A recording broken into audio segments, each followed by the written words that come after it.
Good evening, everybody. Draft or Upside in the Cup, PGA edition. Johnny Danger here with me, Brewery Mark, and look at that, D4U Adam. I like that. Did you change your Twitter to that, Adam? No, not yet. Oh, come on, man. Get on the game. Beer. Okay. Well, Adam's jumping in, so we will start this, of course, with What's in Your Cup? Hop Slam by Mr. Adam, I see. I'm keeping it in the bottle. I like it. I could put it in a cup, I guess. Might breathe. You could. Mark, anything in the cup I for you, sir? I have a New Belgium Higher Plane IPA, Hazy Imperial IPA. I like it. What'd you think of my new intro, huh? I liked it. Yeah, good stuff. In our new network. I like it. Officially launched as of today, ilogicmedia.com. Adam, are you excited to be part of this? I definitely am. Heck yeah. Anything we can do to get our listenership into double digits, I'm all for, man. That's right. I dig it. Yeah. I have a little gift from a friend. Stopped by my house and had a garage beer with me. It's a pretty beer. This is called a Cubert from Ascension Brewing Company. Fruited sour ale with strawberries, bananas, white chocolate, vanilla beans, and lactose. That sounds creamy. Yeah, it sounds sweet. That sounds creamy. Wait. Oh, yeah. I love that sound. Look, I even got a fancy glass and everything. Did Adam come over? No, Ben Gould. Oh. Good friend, used to brew at Witch's Hat, now brews at Ascension. Oh, man, this is thick. I don't know if you can see that, but whew. Oh, yeah. That's a thick boy. Gosh. That's a thick boy right there. Good Lord. Apparently, this glass is very dirty, too. I'm sorry I showed that on the air. And then just swigged right from it anyway. No. Hey, I'm not proud, Ann. I'm not a proud man. It's a true story. Well, anyways, I'm super excited, man. iLogic is already kind of taken off. We've got a few hundred people like it already, and we've got some good shows on there. We got some stock tips. We got our sports shows. I don't know if you watched any of that Brackets Baby, but that was kind of a fun card game that incorporates some March Madness into it. And then, of course, next Wednesday, yours truly and a couple of special guests are going to start a show called Whiskey and History. And we're going to talk about the War of 1812 and how the British took over Mackinac Island while drinking some whiskey. I'm excited for that one. Oh, it's going to be fun, man. I can't wait. So 8:30 Wednesday night. Adam, your whole head's covered by our logo, man. You're going to have to get low or point the camera up or something. I don't know, man. I got to see that beautiful face. I can't handle it. You can switch me and Adam. I tend to slouch. Oh, I could do that. Watch this. Whoa. There you go. Yeah. That works. I like that. You like our new logo up in the left-hand corner there, Adam? I do, yeah. Pretty sexy. I'll have to reposition my camera. Pretty sexy. No, you're good, man. You look good. I like it. I'm going to do a quick share on social media here while you guys tell us about what's going on in the PGA this week. First, Adam, how did you do in DFS last week? I know we placed about 20 bets between the two of us and somehow forgot friend of the pod, Kevin Na. I'm still very saddened by this, but the DFS week was terrible, and I hit none of the bets. Did you get any of your top 10 or top 20 wagers? I did. I won $12.50 back of my $34 I wagered. You can't be too upset about that. What? It's just, I got more ammo for this week, right? I was thinking back to the show last week, and I went back and listened to it. We recommended a lot of really good plays. I just didn't piece them all together, and I didn't play Kevin Na, so that hurt a lot. I did play Kevin Na in my all-Asian lineup. You did. We talked about that one on Wednesday night after I'd had it. I did. Yeah, you talked to me into Doug Gim. I have lost respect for you. Didn't you say he was 13% owned? Oh, yeah, it was crazy. Doesn't even make sense, but at least I wasn't the only one. I have late night thoughts on Wednesday evening about Doug Gim. Yeah, man, wasn't pretty. But let's move on. Shall we? We're nothing but resilient around here. Let's move on. Let's talk about the American Express, shall we? We're a forward-thinking show. I'm ready to move on too. Although it hurt me a little bit to watch Brendan Steele crap away again this week. Yeah. Lost in the playoff last year. I was hoping he'd rebound and the playoff. But here we are, and like you said, we're moving on to the Amex, right? That's right. Alrighty. Mark, So where are we going? We're going to California, and we got a 5 a.m. Eastern kickoff tee-off time. I'm on the wrong show already. Yeah, and luckily this is usually a pro-am, but they canceled the amateur part of it. So all pros, and it's a gigantic field from what I remember. I think there's 140 or 150 golfers in this time around. Yeah, I'm sure the players are not too saddened by the lack of amateurs playing with them this week. They do that shit to appease their sponsors. But you doing the course breakdown? You want me to blow through it real quick or what? Yeah, go for it. All right. Well, it's a bit of a unique week. Not my favorite kind of format, but we do have 3 courses being played this week. Normally because they need to make room for enough players with the Pro-Am. So they got a couple courses nearby, but we're going to focus on the PGA West Stadium course, which is where 2 of the 4 rounds will be played, as Danger mentioned. So they're going to rotate rounds 1, 2, and 3, and then the final round, everyone will be on the stadium course. So that's where we have our shot link data. That's where we have strokes gained data from past years. So that's what we'll stick to. Not an overly long golf course, especially when you consider it is in the desert and the ball is going to roll a long ways and carry a little further than it does at sea level. So we're just under 7,200 yards, par 72. So that means 4 par 5s. But par 5 scoring is definitely one we're going to look at, Mark. Not an overly difficult course, relatively flat. You'll see a lot of, what do they call it, the native area this week. When you're watching shot trace or shot link on PGA Tour, you'll wonder where your guy just went because it looks like it's middle of nowhere, but that's called the native area. Sometimes it'll say too. Scores are very, very low here. The last few years, it's been 2,600 the last 2, and then 22 the year before that. So you want birdie makers for sure. Obviously, you want guys that can stick it tight with their approaches and take advantage of opportunities, but nothing crazy to speak of with a resort-style desert course. Similar, a good comp would be like TPC Summerlin, where the Shriners is in the fall. So I some scoring from that event who played well that's playing here this week. So anything to add? I'm seeing my model really liking the guys long off the tee this week. So what did you weight in your model? Recent form I think is really important. It's a new season. The guys that have played the last couple of weeks, I'm really high on the guys that finished like top 25, top 30 in the last couple of weeks. Mm-hmm. Really high in that.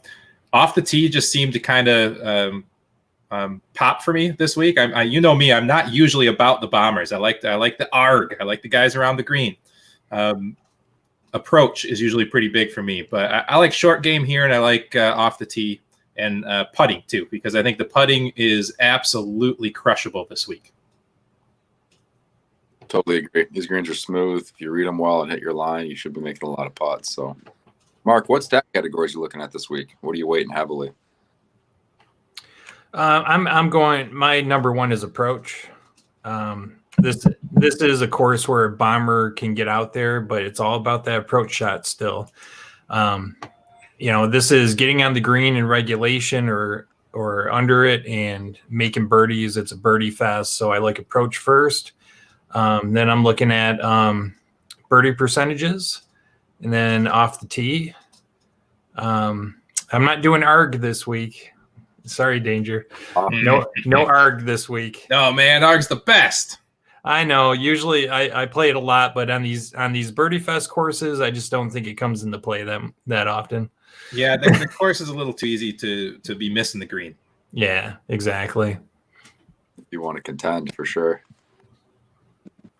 Yeah, and then par 5 scoring to round it all out. Yeah. I think you have to wait par 5 scoring. And we've talked about it before. Strokes gained approach should probably be the top of your model, like 3 out of every 4 weeks. There's just so much correlation between birdies made and being strong with your approach shots, and then between like DraftKings scoring and birdies made. So you have to weight that heavily. But no, I'm excited about the week. It's not my favorite with 3 different courses, but it's a little bit of a crapshoot. You'll see some guys, who my old friend Bud is definitely in play this week. He usually plays well here. Bud Cauley? Yeah, I'm sure he's going to be highly owned, but I don't really care. I like it, man. Yeah, three different courses is really kind of tough to project out for because you got to put a lineup together for the whole weekend. But do you like to play individual showdown days, weeks like this? Do you think you can get an edge on that because the course changes? I do. Yeah, if you're paying attention, especially after round one, if you have a guy shifting from the PGA West course to one of the other two courses, you've got some strokes gain data on that guy and his stats for round one or round two before they go to that next course. So specifically in those rounds, when they're going to, what is it, La Quinta, that's really, really easy relative to the other two. You know, La Quinta is Spanish for next to Denny's. Oh, La Quinta Inns. I don't ashamed of myself. Hotel humor. Okay. That's good. Mark got it. I did right away. Yeah, La Quinta is like a step up from a Red Roof Inn, and they all tend to be right next to a Denny's. It's funny. I vaguely remember passing. Yeah, so the important thing for me is having that strokes gain data, or seeing who's trending well. Guys that have struck it really well and maybe didn't quite putt as well, but are ready to break through. I like looking at round 1 and 2 data from the course we do have that information on, and then looking at who's heading to whatever you said, into next to the Holiday Inn or whatever. Yeah, I like seeing those guys leaving that course where we actually have some data on them and seeing who's going to play well. So, yeah, I like those showdowns, long story short.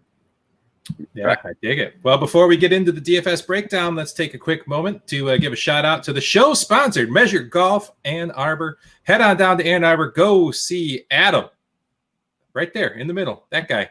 Go see Adam and his friends at Measure Golf Ann Arbor. Go to measuregolf.com. Figure out how to fix your swing. Enjoy golf even more. Maybe even get some custom clubs if you want to throw away those clubs your grandfather's, uncle's, brother's, cousin handed down to you. That's what I play on. I can't wait to bring those in and show you my swing and my clubs, Adam. It's going to be awesome. This is going to be great. Just head on down there and tell them Johnny Danger sent you when you book your evaluation. And Adam, with Adam, and Johnny will earn a free lesson. Believe me, I need them. And then we'll go every one of the lessons progress. I love it. All right, guys, let's go ahead and get this breakdown started. We are going to talk the PGA, the American Express DFS on DraftKings. We had John Rahm withdrawal, so just get him straight out of there. Let's not even talk about him. Adam, why don't you go ahead and kick us off these top 10,000 guys? What are your thoughts here? We're left with 4 now, right? I mean, that's right. All we've got. So you're picking between Cantlay, Koepka, Finau, and Reed. And honestly, Reed hasn't shown much recently. Koepka, who knows what he's going to bring to the table? He hasn't played in quite a while. Cantlay was okay last a couple weeks ago, but not super excited. I'm kind of honing in on Finau here, personally. But those are the 4 above 10K, and that's really the only one that I'm overly interested in right now. Mark, what say you? I'm fading this whole area. I will not be playing anybody in the 5-digit range. Their upside is just not there for me. If you push comes to shove, I would say Cantlay for me is the best of the bunch, but I honestly don't think I'll have any of them in any lineup. No Cantlay, nobody up top. No. I am on the Cantlay. I like Patrick Cantlay here. I think he kicks off his season here. He got knocked the rust off earlier, and I like him. I can get behind Finau. Finau really bugs me in the 10K range, though. I just feel like he has not proven himself with guys like Sungjae In, how absolutely just right across the board steady Sungjae In is. He's not winning, but he's finishing, top 15 pretty much every week. Patrick's Reed, a guy that's proved himself. Koepka's a winner. John Rahm is one of the best in the world. Wolf's a great up-and-comer. Finau just kind of is a sore thumb there, man. I mean, I like him, Adam. We like him every week, but I don't know if I can play him at 10-5, man. I think that's the reason I want to play him, because people are going to shy away because they're not used to seeing that, 2 numbers before the comma. And it's right. So I'm actually excited to play him because he's a little higher priced. And you might look at it and go, wow, he's more expensive than him. He's more expensive than Wolf. But I think his ownership will be depressed a little bit because of that. And I'm jumping in for that reason. All right, fair enough. Let's go ahead and move a little further down here at the 9K range. It's a little deeper than the 10K range. Newly minted PGA Tour 2021 champion Kevin Na has bumped up into the 9,000 range, man. I love him. He's been pretty good. He was good the week before last, too. $9,000, I mean, he's a streaky player. Do you just keep riding him while he's hot? I don't know. No. Whatever the opposite, the Kevin Na whisperer is, that's pretty much what I am. I always find my way off of him when he wins, and then find my way onto him when he just craps the bed and misses the cut by 5. So I feel like it's a Ryan Palmer from last week situation where you're like, no, Kevin Na at that price, I can't do it in this field. And that worked. The fate of Ryan Palmer worked out for us last week. So that's where I'm going. And Chris will probably yell at me again on Sunday when he makes 75 birdies and wins, but it is true. Fading him. Yeah, I mean, I'm fading him more of the fact that his price jumped up, of course, as it rightfully should. And I just don't like taking back-to-back winners. I mean, you don't need a winner, right? You're picking 6 people. You just need people to finish. So it's not like you need back-to-back winners. It's just if I'm going to pay $9,000 or above for a guy, I want to believe the guy's got a legit shot to win. And I just don't know if Kevin Na has the back-to-back chops. So I'm out on him there. But I'll tell you another guy, this whole thing just pops for me, man. Sanjay M pops for me. Wolf really pops. Scheffler. I love Scotty Scheffler this week. Answer, I dig it. Henley, absolutely. Even Champ sneaking in at 8,900 at the bottom of my screen there. I mean, I love this area. I'm going to have to play a bunch of lineups because I want a lot of these guys, and you can't do it in one lineup. No, probably not. So, Mark, you're not even playing anyone from the 10K range. So who are you playing here at 99 and below? You got to start some lineups here. Yeah, so you're going to laugh at me. We do usually. It's fine. But the early in the year West Coast Southwest swing is where Ricky makes all of his money. He doesn't have great course history here, but that's what the Pro-Am. He tends to be an ambassador for his brands. He's going to get a little break from that this week. And he's taking a little break to correct that swing. So from this 9,000 range, I'm looking at Ricky Fowler. I do like Scotty Scheffler. His strokes gained, especially off the tee and tee to green, are excellent. He's actually ranked 4th for this course. Kevin Na, I'm fading. And I really like Russell Henley again. He was one of the few bright spots for me last week. I think I'm going to go right back to him. I'm actually not going to laugh at you for Ricky. And I was just looking at Russell Henley's strokes gain data. It makes me want to play him, but I just can't. I can't do it at a birdie. That's probably the wrong thinking. I'm actually with you on Ricky. I think it's going to be very similar to Finau, where you kind of go, hey, he's in the wrong price range here. He should be in the 8,000s with the way he's played, but he's definitely a guy that thrives more on the birdie fest type courses. That's kind of the way I think. And I love Scheffler too. The guy that we didn't mention was Matty Wolf. Danger. I'm fading Sungjae though. He hasn't been as steady as you may think. He didn't have a great finish last week, and he just really hasn't been putting very well. So that kind of worries me on a course where you got to make a ton of birdies. But I'm down with those 3: Ricky Fowler, Scheffler, Wolf. Him leads the field though in the last 4 months of top 25, so I can't write him off. But yeah. I mean, he's the 5th highest priced guy now that we're out. Yeah. No, I like Wolf, and I did mention Wolf. I said I was a big fan of Wolf. So I have a star, a circle, and an underline next to him on my sheet right here. I got nothing. I like Wolf. I'm gonna give him another star just right now while I'm thinking about it. What do you think of that? I think we should move to the 8K range. All right, we're gonna move along. Fair enough. All right. I already said I already like Cam Champ. I feel like he's just kind of that guy who's going to compete every week this year, and big fan there, man. Lefty, I'm probably going to continue to fade him as we usually do. I like Paul Casey. What do you think of Paul Casey? Meh. Well, are you going on your ARG stat? Because he's one of the worst in ARG. No, I am not. I'm doing no ARG this week. Begrudgingly doing no ARG this week. He is the least pirate-like person in the field if we're going based on ARG. Right. I mean, Paul Casey's got great ball striking. He's in the top 10 and off the tee. He's ranked 11th on approach. So I don't hate it. I think there might be a couple of better plays in here, but I don't hate it. I just feel like he's got the pedigree to compete on a Sunday. I think that he's got the experience that playing 3 different courses isn't going to phase him, and I think he's going to go a little under-owned. So I just kind of like where he lines up. Yeah, that's one thing is ownership. Let's see where he's owned, because I mean that makes a big difference when you're talking about a player in that range. What's up with 8,800? Old man in his 50s. I know he plays great in the desert, but my gosh, is that a lot to pay for a Champions Tour player?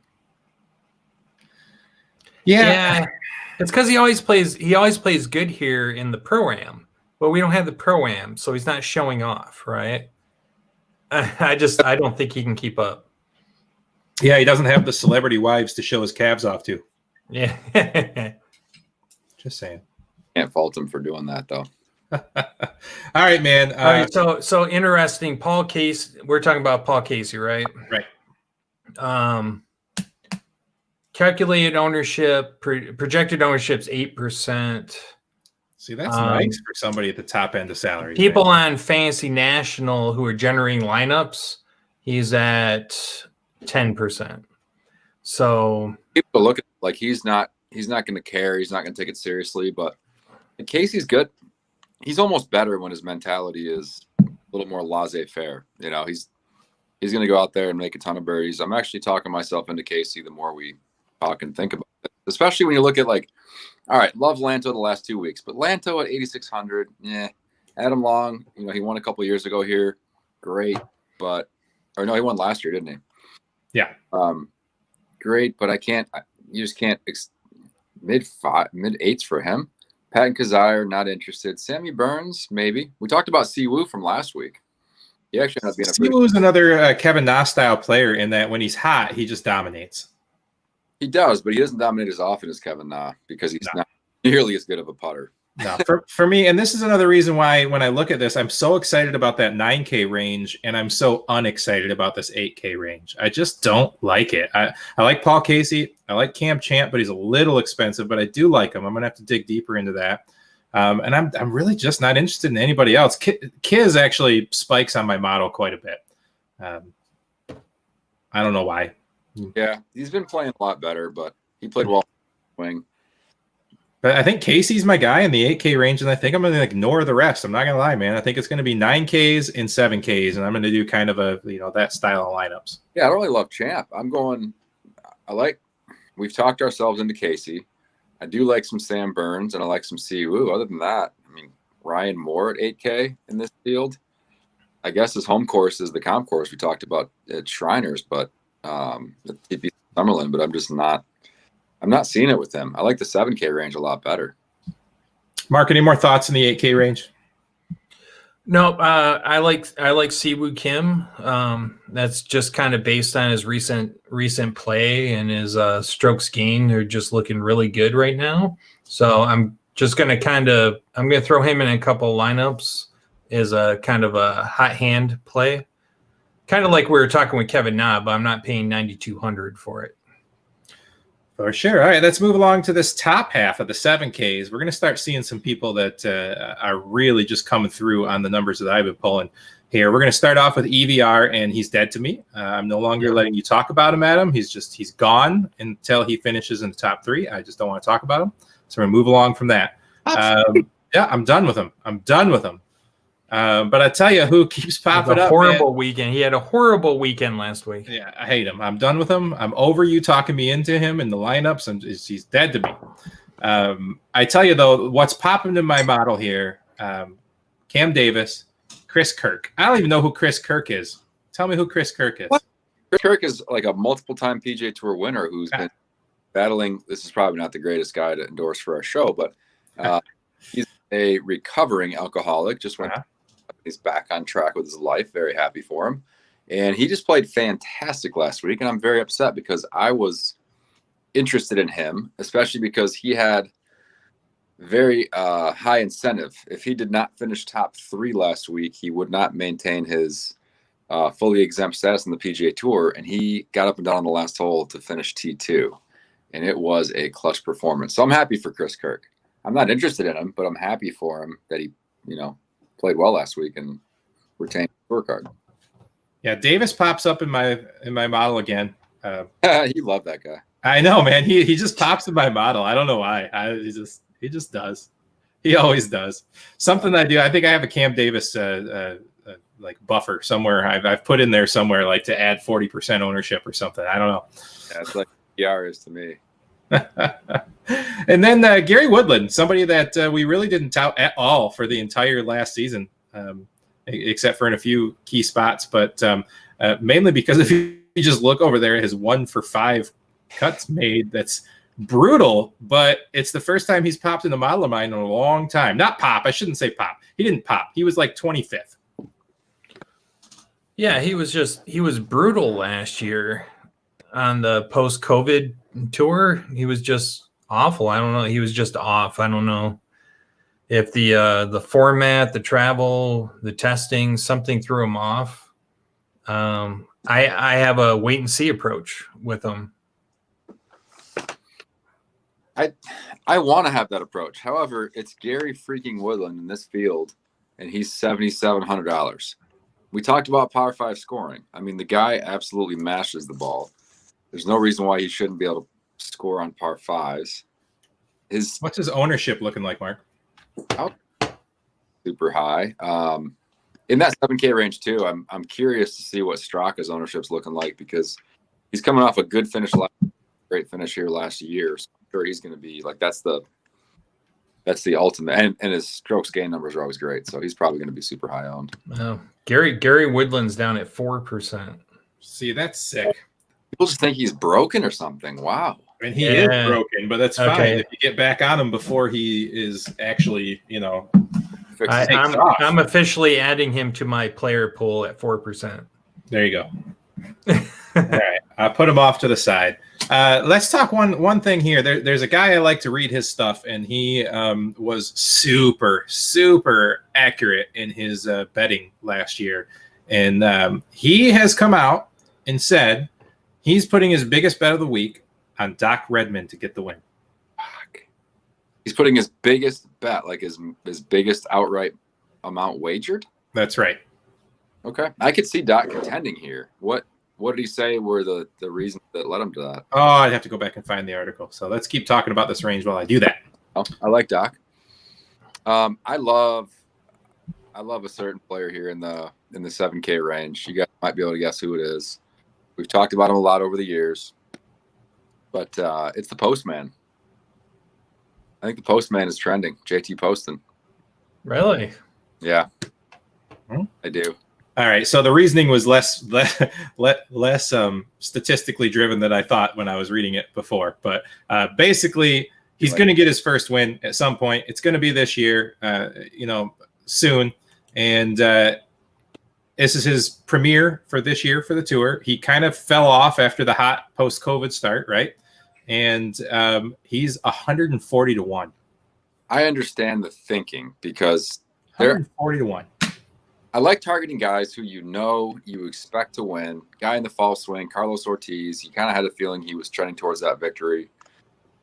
And I mean, some last year too, he wasn't. The odds weren't as friendly. But guys like that, where you just kind of put your wager on them every week because you know they're going to win eventually. I kind of like that, and that's where I'm at with Sepp Straka right now. I'm probably going to place an outright on Sepp again this week. Yeah, he's tearing it up this year, man, and we've been on him each week. Stapp's ball striking numbers are phenomenal. He had kind of I've had 50% for the last 2 weeks, and I have a first round leader bet on him the last 2 weeks too. So did he play? I'm in. He played the Tournament Champions? Maybe not the Tournament Champions. Did he play? I thought he did. Didn't he? Maybe not. I don't think so. Whatever. All right, I like Adam. Adam, you got to talk me into JT Poston, and I'm going to throw some stats at you. Oh, his ball striking numbers aren't great right now. Okay, so miscut last 3 tournaments. So he miscut in the Sony, the RSM at the end of last year, and he missed the cut in the Masters. We go back to his last 5 tournaments, and here this is going to be positive to your argument. Strokes gained approach, he gained 1.1. Strokes gained putting, he gained almost 2. However, off the tee, he's a -2.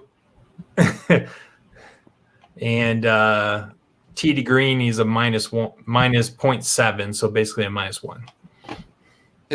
He's historically a very good putter, and his strokes gained approach has been trending well in the last couple of events relative to where it was. Like, I don't absolutely not going to place a wager on him, but for that price, I'd be surprised if he didn't finish like top 30 in draft. So you think he will make the cut on this one where he missed it last week in Hawaii? I do. Okay. Yeah, that's it. I mean, like I said, I don't love it, but he's low Ks in a field with. Yeah, I mean, 7,300 and can make the cut. That's a great price, right, for someone who can make the cut. The goal here is to get 6-6. 7,300 is a decent price. So here's the thing, man. If you want somebody to make that cut, I mean, I think you got to look at McNeely. He's not a huge name to the casual observer, and he's just been making cuts, making the weekend every single week. Does he have win equity? Probably not, but he could hang and he could get a top 15, 7,300. I mean, the way he's been playing for the last several tournaments, I can't not throw him in a lineup when I want to get 6 through 6. Did he play last week? I don't think he did. No, I don't think he did either. Nope, I don't think so. A couple of names that are at least worth bringing up. Your boy Malnati came through last week, Danger. Dude, I told you. You were right. The pizza guy, and I love Lou Malnati's. I probably gave myself a better chance at a heart attack. Way too much of their deep dish when I was in Chicago. But just accidentally added him to my. He's been playing well. I'm actually going back to the well on Matthew Neesmith. I know it's hard to do after they just disappointed you so hard, because I had him like almost 100% on last week, and he ruined my 6 out of 6. But it is what it is. I'm a forgiving person, probably to a fault, but he's back in my player pool. And then this one's so painful, but Keegan Bradley. Gonna go with Keegan. Please tell me not to. Number 2 in strokes gained approach. Mm-hmm. Number 3 in ball striking. That's 154 in putting. And then he goes and breaks my heart again. It's like the ex I can't quit, but it's like it's not the one that I jump back in with. It's the one that I keep on the fringes. I'm like, oh, one day maybe we'll get along. And then just rips my heart out again. But we'll see. He's got pretty eyes. We'll see. Well, you know we're going to play too much Ches, because it's what we do. Chesticle's hard to resist. Yeah. A guy who, you know, he's I just love watching him play. He's fun to watch. He competes, and he's just forever at that like 74 to 6,500 range. Just like always just hanging down there, feeling like a value. What about Streelman, man? Is he still working out with them free weights every day? I don't hate Streels. He's definitely still confirmed posting workout videos, but Noise. He's like, ball striking numbers are all right. He's not terrible. What about Jimmy Hahn? I like Jimmy Hahn this week. James Hahn's the guy who runs very hot and cold, and he's been pretty hot lately. I'm definitely liking James Hahn, and then there's a couple guys down here where you go, these guys are 7K in this field, like Max Homa and Francesco Molinari. It just doesn't feel right that they're so cheap. But then you look at their numbers and their finishes the last 6 months or so, and it's not pretty. I think if I'm taking one of those guys, I got to jump on the Homa train here. But I still love, for the price, if you're looking for a guy to save some money, who's almost definitely going to make the cut, it's Rory Sabatini. Great ball on the approaches, but just hard not to like him at that price. And then champ from a few years ago, Hudson Swafford, I think he won in 2018. He's down there 7K as well, and has shown some signs of life here over the recent 3-4 months or so. Any answers there, Marky? Well, so we've been talking a lot about the hot hand and the hot players right now. So how do you feel about Nick Taylor? We have he finished 29th at the Tournament of Champions, and he gained on 2 strokes on putting and 1.5 on ARG. He finished 11th at the Sony and gained strokes all around. Do you play the hot hand at only 7K? I don't this week. I just see first round last week, his putting numbers were off the charts good. And not that that's completely out of character for him, but I just don't see him creating enough opportunities at this course where it's just an absolute birdie to warrant playing him.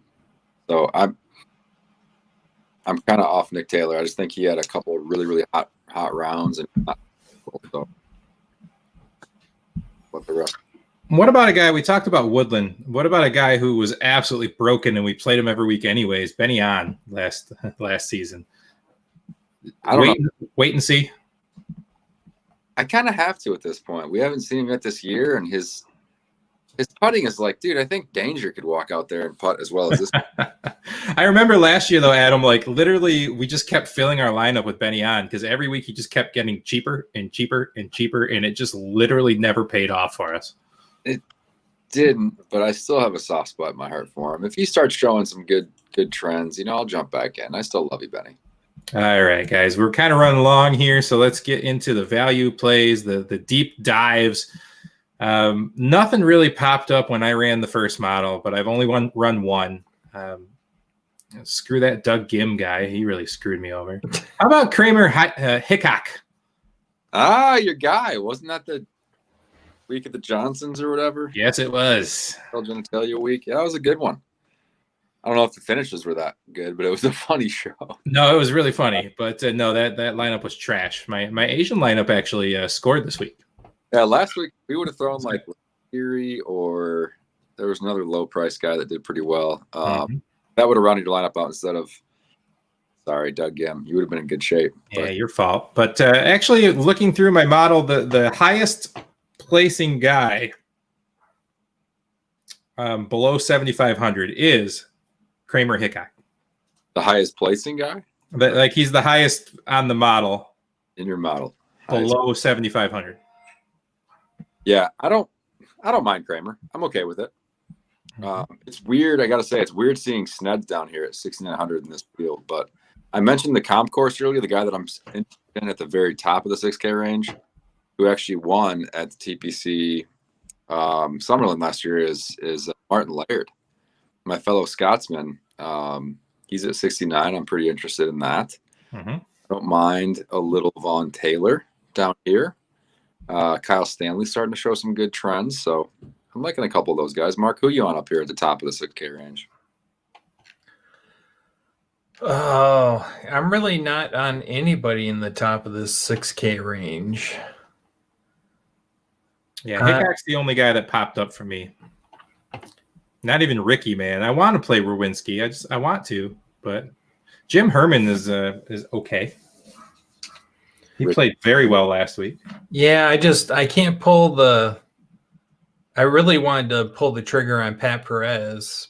I like Patty. Yeah, his ball striking's been okay. I mean, I think, is this the first time we're going to see him this year? No, he played last week. He played pretty well, actually. Let's see. Yeah, he had a decent finish last week. Yeah, so 32nd in the Sony. So Pat Perez, I would say, would be someone who I'd be willing to play up here. I like Vaughn too. And if you're looking for guys that do gain some strokes, all striking to the field. I mean, Scott Stallings is sitting there at 600. He's 18th over the last 50 strokes gained approach. So that's not hateful. And then you also got my guy Luke List. Right. Stallings is another workout monster, is he not? Oh my gosh, man! His calf. Like, he used to be a chubby dude,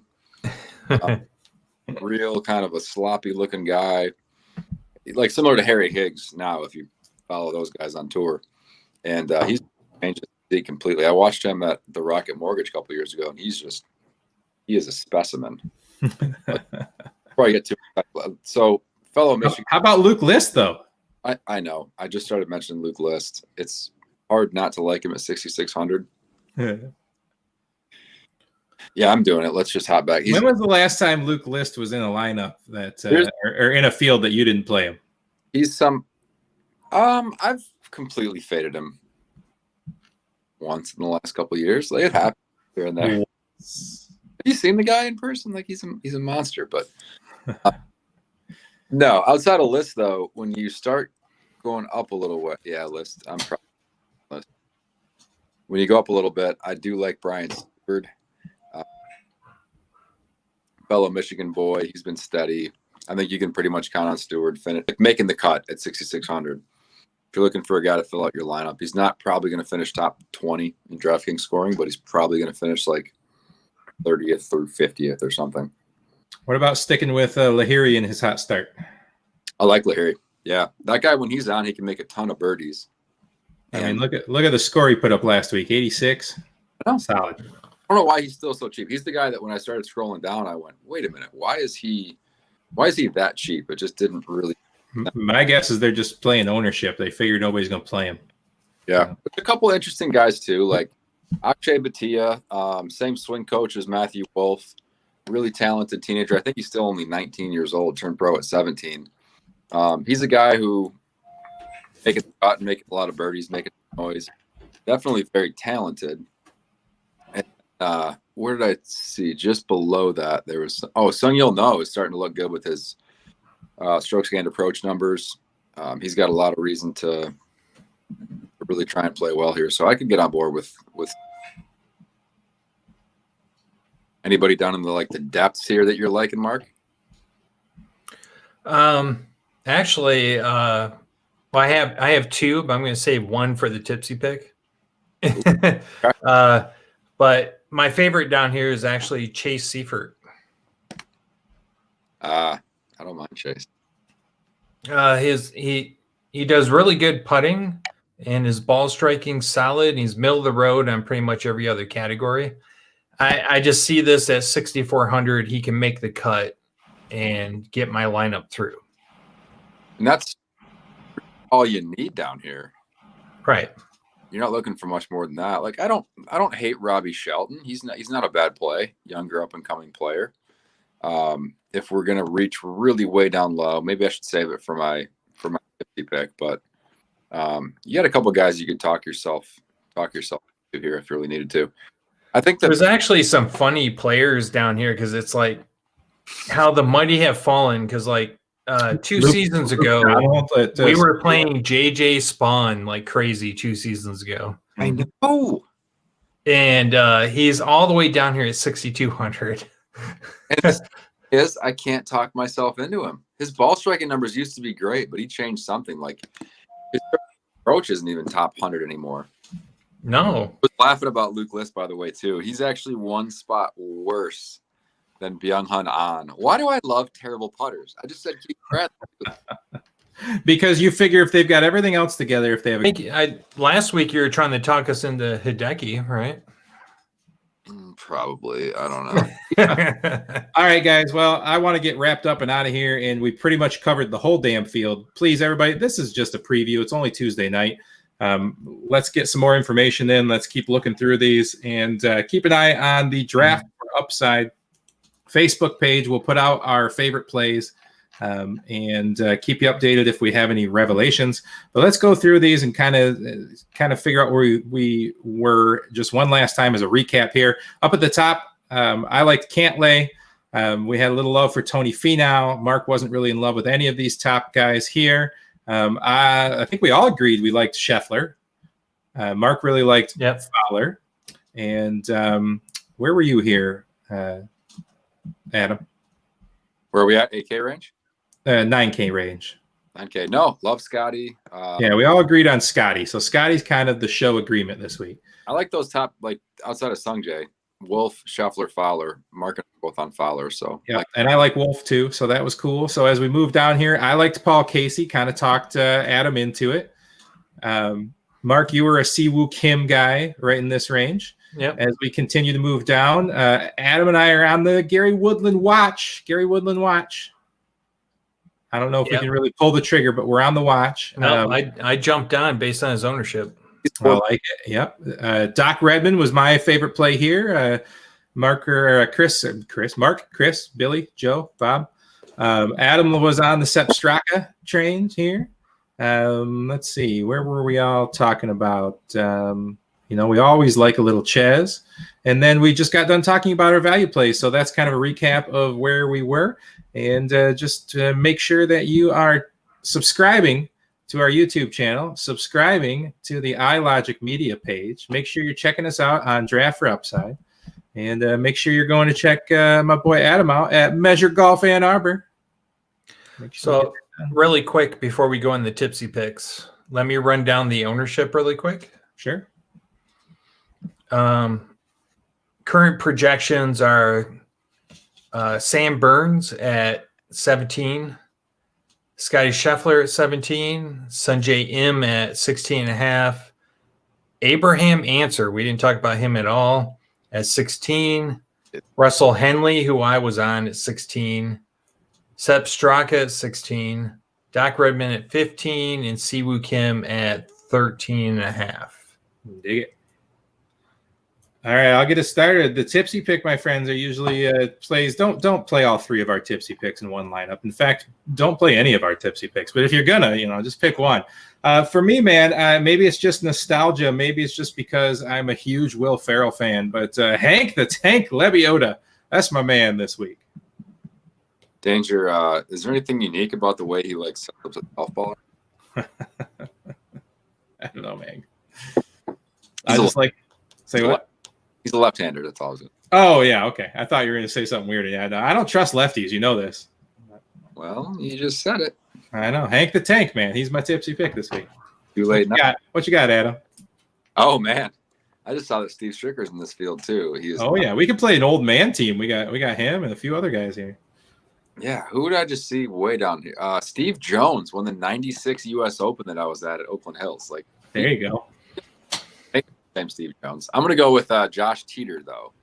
Down here, I believe it's 64. Kentucky boy. He's cheap as shit. His name's Josh Teeter. Go with him. Mark, who you got? 62. I'm going with Seung Yu No.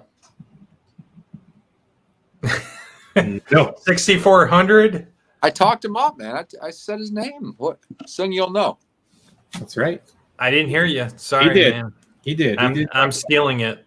I didn't hear it. No, I didn't hear that he was a good play at 6,400. Well, I appreciate you guys coming on. Adam, it's a pleasure having you back week after week now. I like that. Enjoyable. And, I don't know that we're going to do tomorrow night's football show. We might just do the first sip Sunday morning before the games. I don't know. We'll have to talk. There's only 2 games. 2 games, yeah. So I think, I don't know, either Mark and Chris and I or something will go on briefly at some point this week, or we'll come on Sunday before the games. But football is pretty much over and done with. We'll post some favorite picks on the Draft for Upside Facebook page, so keep an eye out for that. Mark, are you doing the Best Pucking podcast Thursday night? Yes, we are. 7 o'clock Thursday. Me and Lou. It's going to be fun. It's our inaugural show. I like it, man. I will be watching. Hopefully, I'll have some money to play when my double ups cash tonight. Hopefully, fingers crossed. They will. Did you play my Red Wing stack? Because it's I did right now. I did play your Red Wing stack in the cash lineup, which was probably a GPP play, not a cash play. But freaking Bobby Ryan is on fire this year. I love it, man. All right. Well, we are Draft for Upside. This is the In the Cup PGA Tour show. And guys, we'll catch you Thursday night for the best pucking podcast with Mark and Lou. We'll see you then.